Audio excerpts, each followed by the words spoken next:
How to fix Rocket League now connected to the Epic online services. Hi guys, welcome back to the new video. In this video I'm going to show you how you can do it easily. So the steps are very easy and simple, so now let's get started. First of all, you have to go near Epic Games, that is login with the Rocket League of the Google Chrome, and here you have to click on the support. Now once you're in the support, there are many options like link an account, community, services, stations, and here you have to scroll down and go on the contact us. Here you have to submit a report. In this you have to add your username, Gmail, platform optional, and also here you have to describe your problem. You have to write the Rocket League account can't connect it to the, once you write it, here is the many options that are showing in the right side.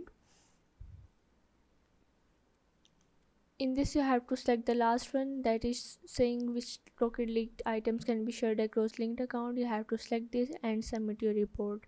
After this you have to clearing your browsing data and restart your computer. This is how you can fix Rocket League trading error.